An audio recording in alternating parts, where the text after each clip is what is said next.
Well, I'm just glad that you made the call to buy the jeans, because I feel like had you not, we probably aren't sitting here together today doing this, right? There probably is. Can you imagine? There's no Erik and Matt like ads. There's just some jerk named Erik and some dude that followed a dream named Matt, and they're both maybe like an ad separately in other places. Yeah, like what if I had bought Wranglers? What if like that had happened, and what would I be doing? You'd probably be at a rodeo. Like, right, rodeo, talking about Brett Favre, maybe, like.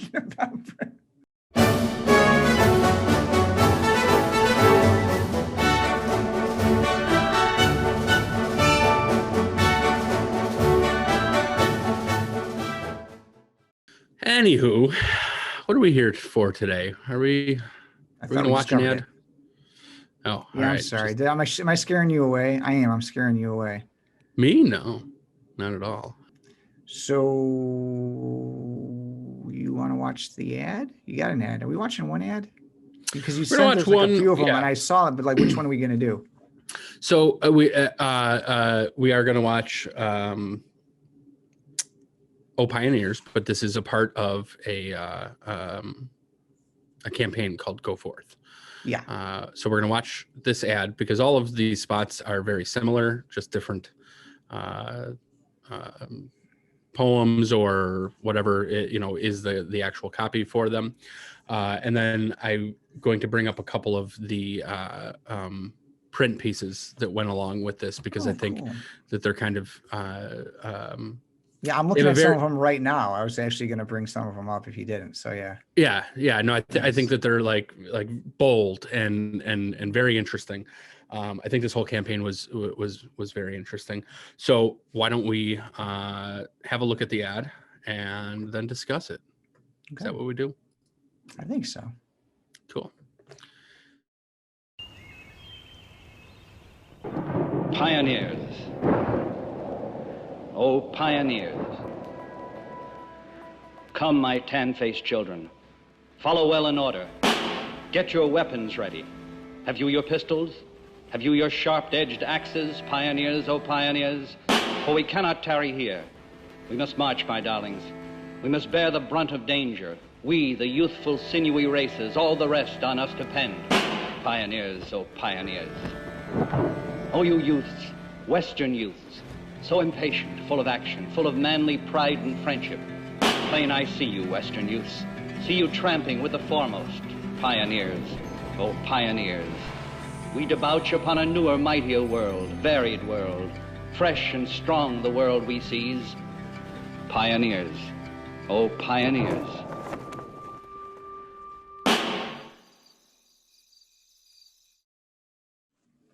Do you wear Levi's? Pardon? Do you wear Levi's? Oh, I'm sorry, yes. Levis? It's pronounced. The preferred nomenclature is Levis. Do you wear Levis? I do. Yeah, you wearing Levis now? I am, and that wasn't like on purpose. What's your cut? It's been a while since I've actually had to buy another pair and I think they changed it since these ads were out. Because back when these ads really first started coming out, that was like the boom of skinny jeans. That's what we called them. And then they sort of 511s. Yeah. Then they sort of changed so I don't think they call them skinny jeans anymore. They're just I don't know what the fit is now called. Yeah. So you don't know the number though, because they all have numbers, right? Those are 501s. They're showing, 501s. Right? Yeah. The classic. That's the classic dungaree. Yeah, I think I'm a 5'11" guy. I believe that's what it is. Okay. Yeah. If we wanted to get some really great video, I could lift up my shirt and but no, we're probably not going to do that. I'm waiting. No. I'll let you know. I'll tell you what they are. I'll tell you what they are. I assume they say it on that back patch, right? Yeah, show me. I'll tell you what they are. No, it's okay. All right, whatever. The internet wants to know. You don't care about the internet though. Yeah, I think I have one pair currently. They're all like ripped up. I'm too like lazy to go buy more or even like go online to order more. 513, I think. Like I can't do the Hmm. 511s because like I'm a very thin man. The 511s are like I'm not wearing pants. You know what I mean? Like they're like too thin. You know what I'm saying? Oh, yeah. Maybe it is 513 then, because I know that at one point there was like a difference between skinny jean and then super skinny, and like it's Mhm. definitely not super skinny, right? Yeah, Like yeah. yeah. Hmm. Interesting. Now that Yeah, people know so that about us. yeah, we're so good at this podcast thing. We give all the really massively entertaining and like fixating content right up front. So you like this? You like this ad? I think a lot about this ad. You think a lot about, Genuinely. oh, you think a lot about it. I, Like, I, is that like I a euphemism for you? Like you think about it? You think a lot about it? Like I think highly it's of it. I think a lot about it, or you just spend a lot of time thinking about it. a little bit of both. I don't know that I think super highly about it. I think that I spend a lot of time thinking about it for some Oh, reason. okay. Um, and ever in like not in the sense of like, oh, since we started this podcast, I've been kind of like mulling it. It's Mm, like since this came out, I have like it just pops in my head every now and then, and I don't know exactly why. And over the last couple of days since we decided on this one, I have spent a little bit of time soul searching, maybe. Um, doing some, so deciding on watching a Levis ad that instigated you to do some soul searching. I just want to make Maybe sure a I little bit. understand. Okay. Yes. Yeah. That's a powerful ad. That's a powerful ad. All Right. right. Right. And you know, obviously, you know, I wouldn't necessarily consider myself the target because of my occupation. Um, but you know, in 2008, I was, and I think that's really when I started deciding to wear Levi's. This made an impact on me back then. It resonated with me. So what makes You you know, not the to set target now? well, not Because you necessarily the said of your target, but profession, so I so got so confused by that. so okay, yeah. Maybe not necessarily. Okay, target was maybe the wrong word, but because I think about a lot of ads a lot because I do a podcast about ads because I write ads for a living, that Right. Right. Yep. maybe it's a little bit less impactful that I've been thinking about it a lot and doing soul Okay. searching because, well, let's face it, you know, like I think about a lot of ads a lot. So This is one in particular. soul searching like your euphemism for like the fact that you're thinking a lot about this ad and like how it impacted you, or you're literally caused you to like have like a spiritual quest? Okay, not spiritual quest. So maybe I Okay. was exaggerating that That's a okay. bit. And I But like no, hold words. on. Yeah, right. So what I was doing was trying to figure out how and why this worked on me at the time that it worked on me, because it absolutely 100% did. Right. Got it. Yeah. And also thinking I get about it. why it just randomly pops into my brain as frequently as it does. I'm not saying How weekly or often? monthly, How often? a couple times a year. I will That's just a think lot, about I'd it. say, for an ad that Right. hasn't aired in like 12 or 13 years. Right. Pops in my head all the time. And really the campaign itself. Right. But this one in particular, and what I came up with was at that time, I was like sort of still figuring out what I was going to do with my life. Right.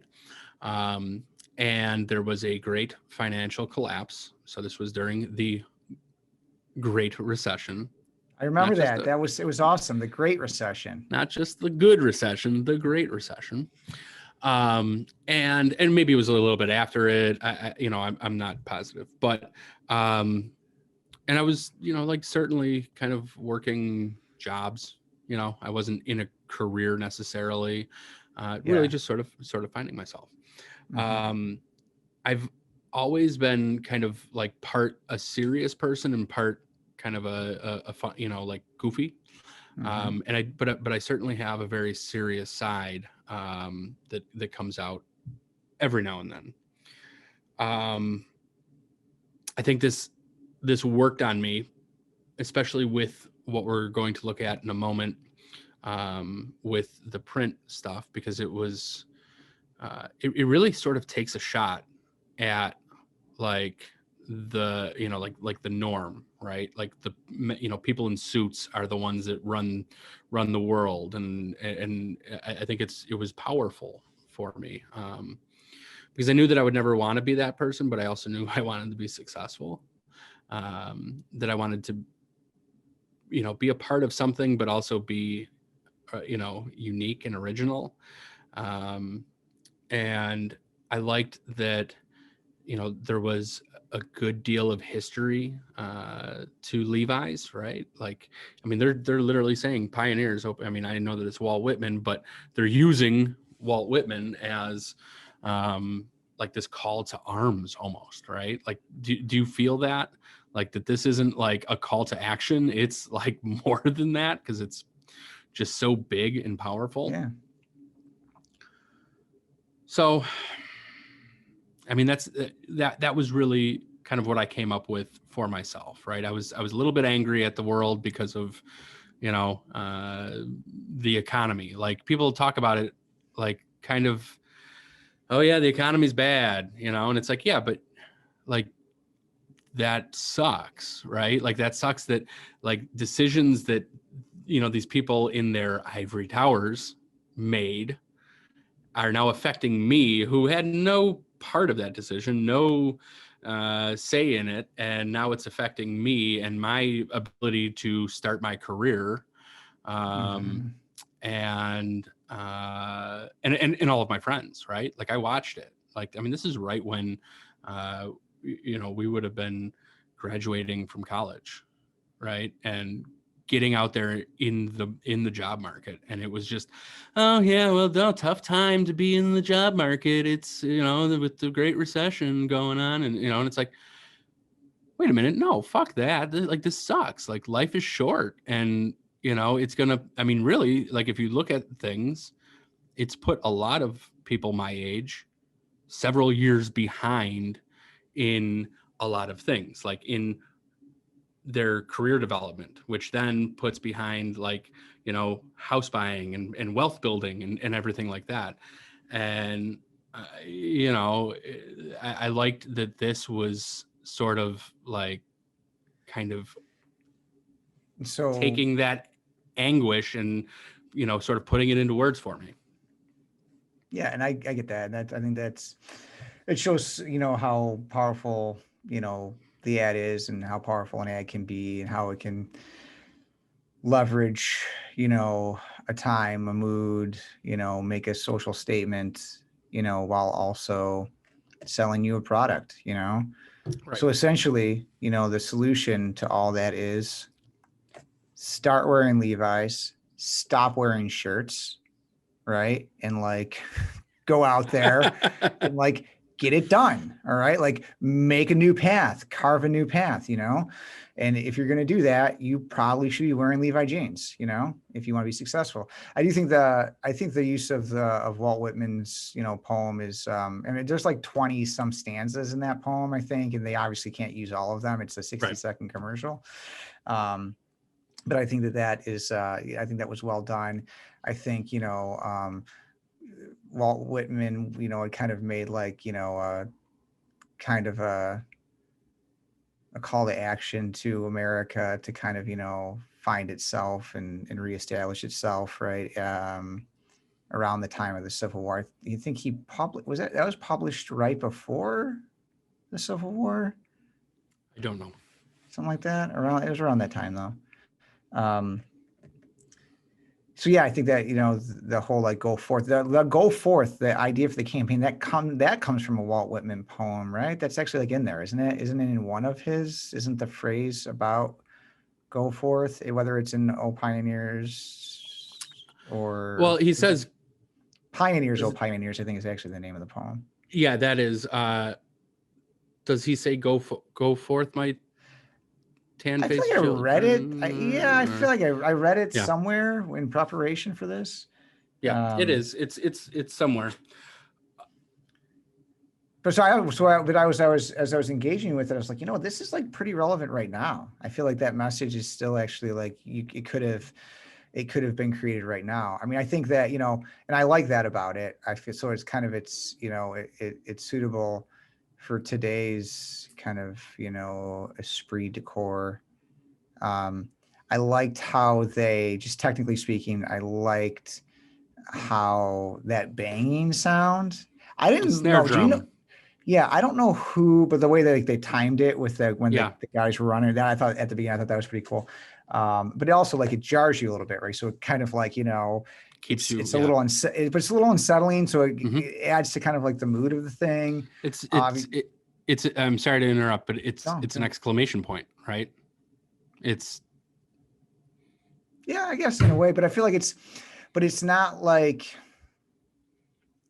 yeah, but I almost, because we were talking about how we were saying earlier, the exclamation point is kind of like, I don't know, like not like a lazy way to do it, but I feel like this is more than that. I feel like this Sure. is more like it's just like dropping a firecracker in the middle of something, like in the middle of church or something. I don't know, but not quite, maybe not quite exactly the right comparison, but yeah. So what I didn't, we'll look at this. I want to look at the stuff you have too, but like the print stuff or whatever. But I don't know. I feel like part of it too, like it's very sexual. yeah. Like there is Walt some of Whitman, that, by the right? way, he was criticized for being overtly sensual and sexual in the tone of his poetry. He got some flack for that sort of stuff. So I think that actually is fitting. I don't know if that's intentional, right? But I think that's fitting that, that kind of connection between how people felt about Walt Whitman's poetry and then kind of, the visuals of this commercial. And we'll see it in, I don't know what print stuff you're going to show, but we'll see it in some of the print stuff too. And so to me, it's a little bit like, yeah, okay, I get it. They're trading on youth and the idea of like, virility and like, your potential and whatever, and being able to like, express that and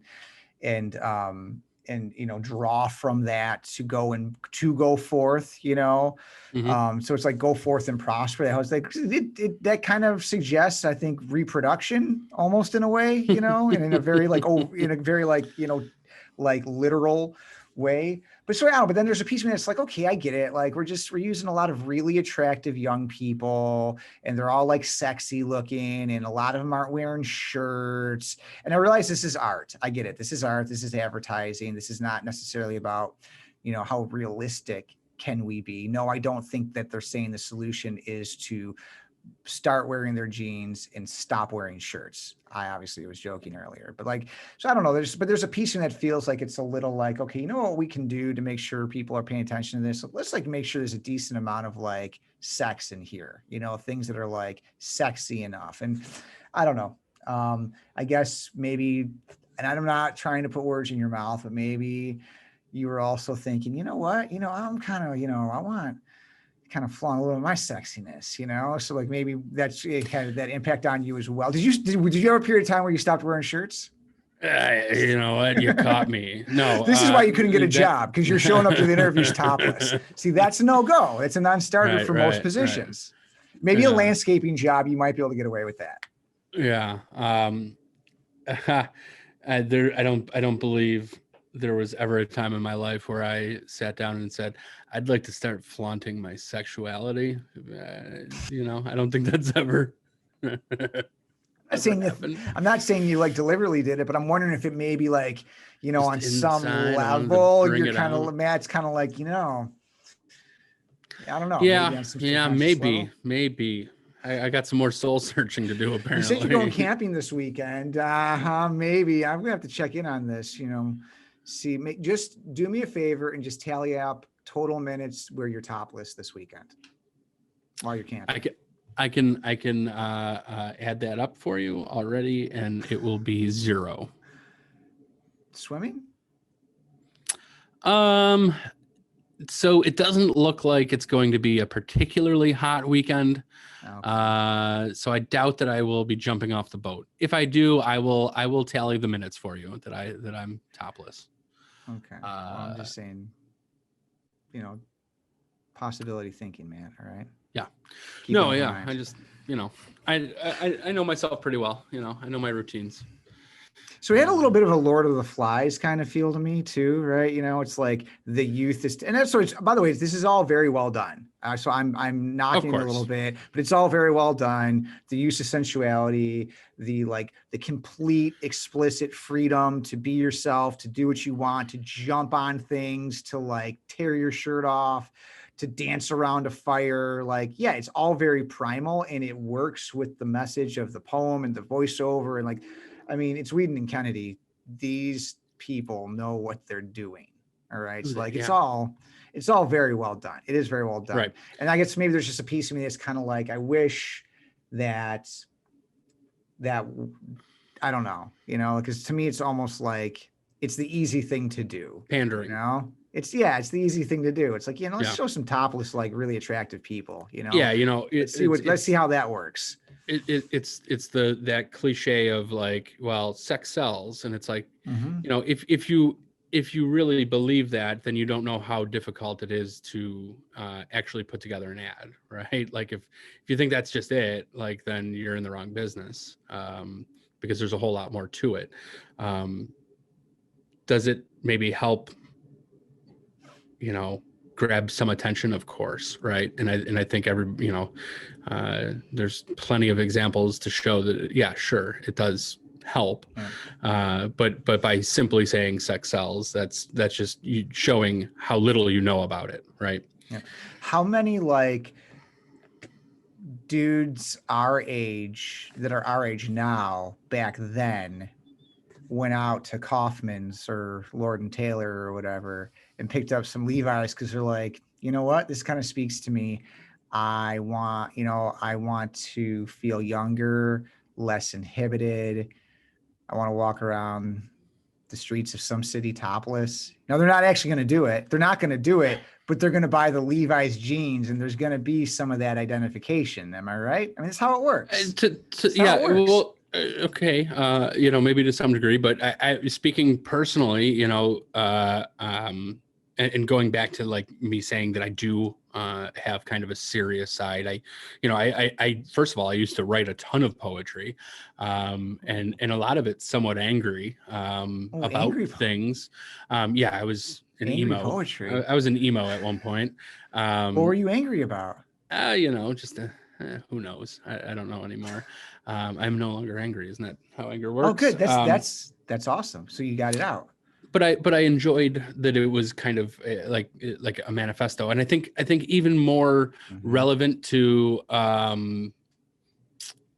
what we are doing here and talking about making a great ad is that it's certainly, and I don't know about in your life, but back at this point, I remember people talking about kind of how strange this ad was, and this was before I really started to learn about advertising and everything like that. And I remember thinking, yeah, but we're talking about it now.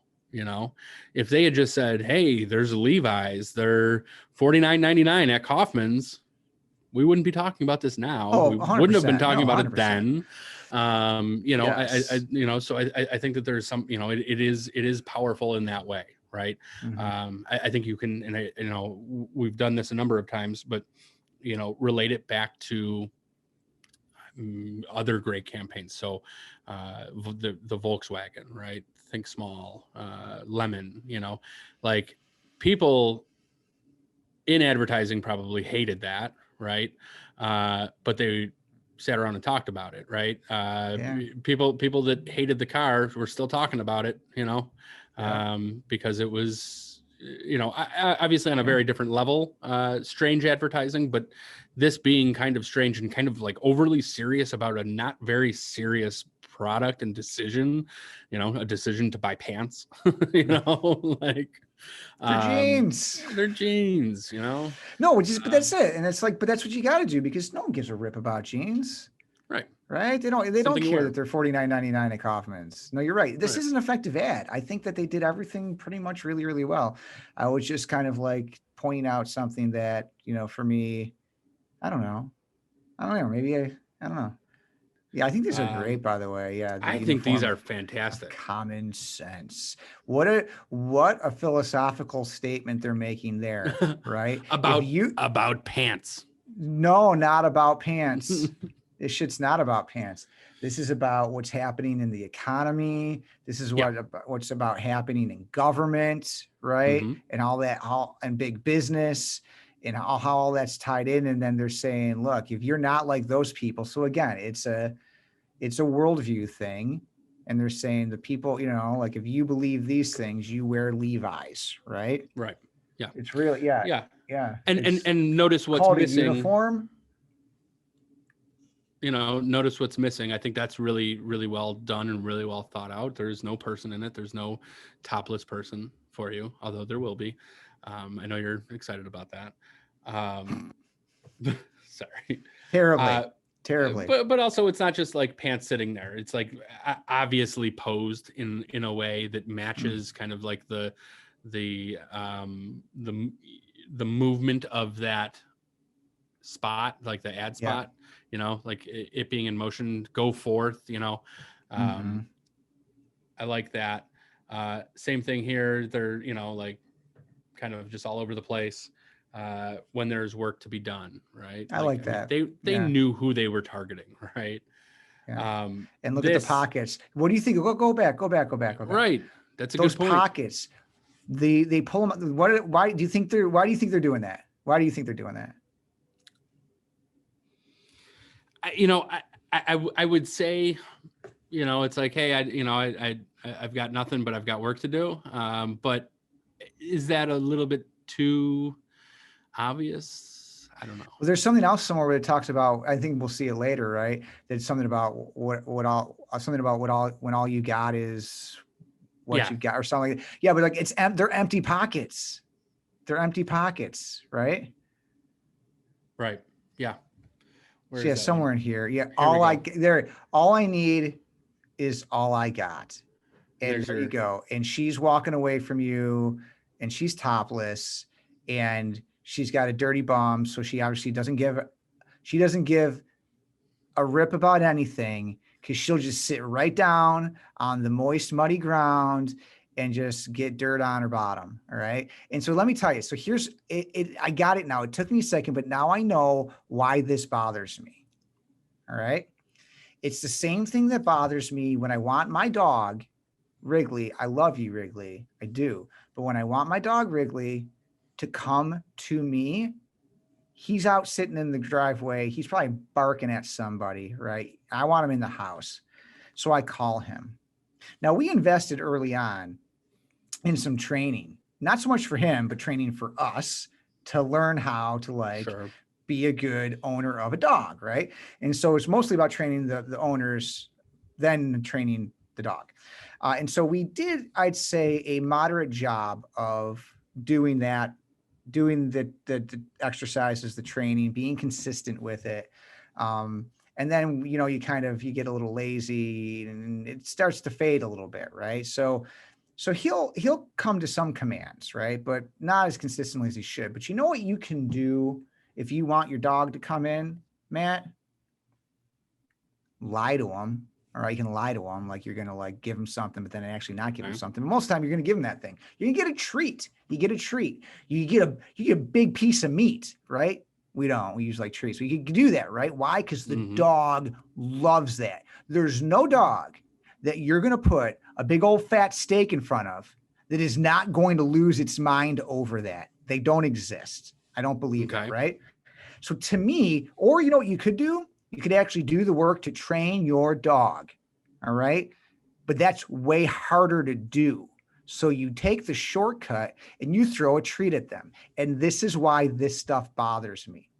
Because there's no human being that if you show them a naked person or suggest that that person is naked, that is not going to automatically, reflexively pay attention to that thing and have it stir some type of response, desire, whatever, right?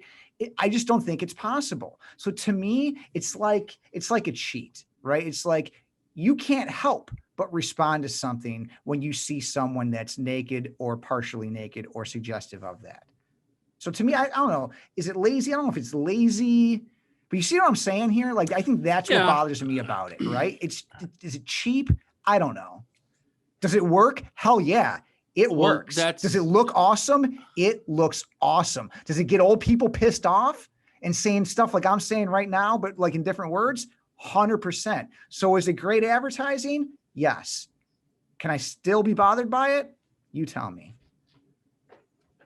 Well, I think you've told us. Absolutely. And that's perfectly fine, right? So, but but I guess we don't talk about it. I think that's what it is about it. It's like, it's the easy way. It's the, like, they're going to have to respond to this, not because of how sophisticated everything is. It all has to be sophisticated, but not because of the craft in this thing, but because they can't help themselves. Sure. But shouldn't advertising, be, advertising and branding be kind of like a shortcut when you're making that decision, like a mental shortcut, right? Like, so Levi's, all of the things that I've seen, do, brings you to like, or I need pants, so my shortcut is what is cool, like here's what's cool, right? I'm not saying this properly. I'm not using this properly, but, you know what I mean? Like, so why wouldn't you take kind of like the easiest shortcut, right? To get something into somebody's brain. And then help them justify the means. Sure. Yeah.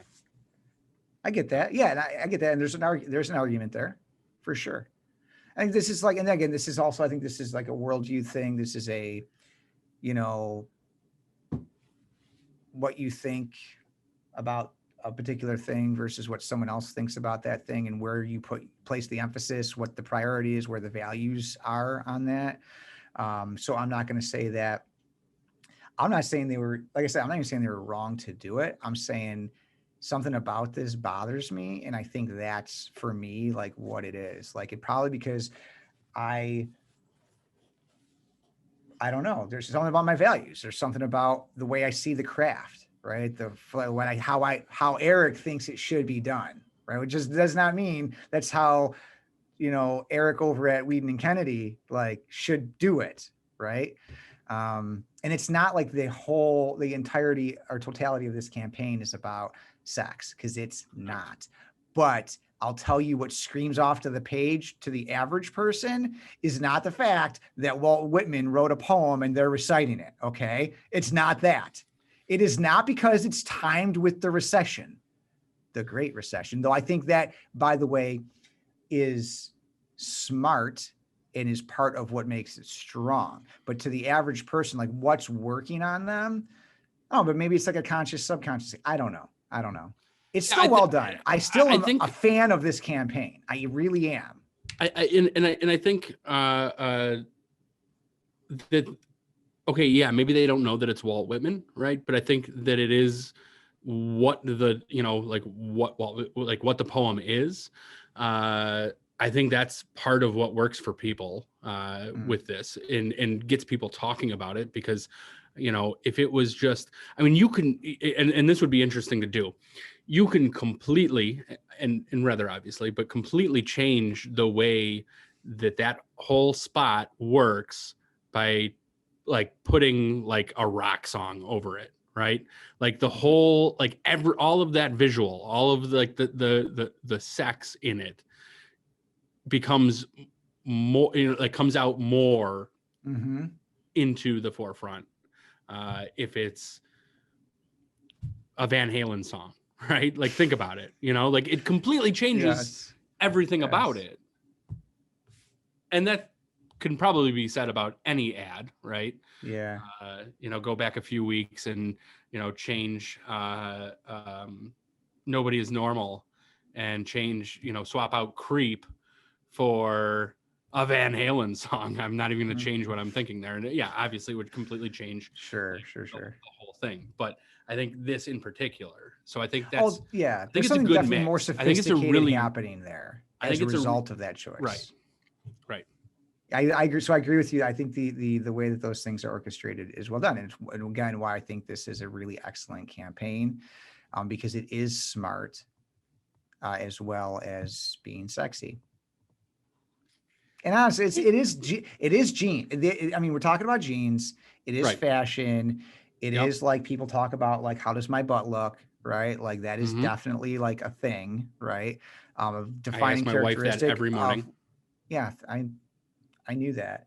But yeah, this is a defining characteristic of how I think people relate to pants, specifically jeans. Is like, how do I look? How good do I look in these things? You know, and certainly you pick your style of jean, your cut, all this sort of stuff. Even like people won't wear Levi's because they don't like the way they look in Levi's, right? So they'll wear another brand, you know. Personally for me, I've always been a Bugle Boy fella, you know. And that's why that commercial back in the 90s, where the rock band was doing the thing and then like, they stop and they ask like, I think it's like someone in the crowd, like, excuse me, like, I'm sorry, but like, are those Bugle Boys you're wearing? It's like, oh, yeah. I mean, come on, So anyway, so it's no Bugle Boys commercial, all right? You remember those? You remember Bugle Boys? Not at all. You don't know Bugle Boys? I know about Bugle Boys, like absolutely. Think about that, Bugle Boys. Like, what an extreme. You've got Levi's and what the name Levi's, like everything that's associated with Levi's, which is why you do campaigns like this, because this is Levi's. This is what they want you thinking, right, and associating Levi's with. And then because their competitors, they're named Bugle Boys. Yeah. The name itself is like marvelous, and then that's the commercial. It's like, I'm sorry, we're going to stop this whole rock concert. I just time out. This guy in the front, I got to know. I'm almost certain this dude's wearing Bugle Boys, but I need to know. Right? Hey, go back to the print stuff. There was the one with like the poem-y thing. Like, show us that one. I want to see that one again, because I feel like there was something to say about that. There absolutely is. I am the new American pioneer, looking forward, never back. No longer content to wait for better times, I will work for better times. Yeah, so that's out of the poem, right? Because no one built this country in suits. Is that in the poem? I feel like this is like a hybrid. Is this a hybrid?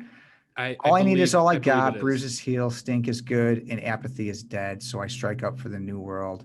A newer, mightier world, the one I will make to my liking. For after the darkness comes the dawn, there is a better tomorrow. Look across the plains and mountains and see America's eternal promise, a promise of progress. Go forth with me.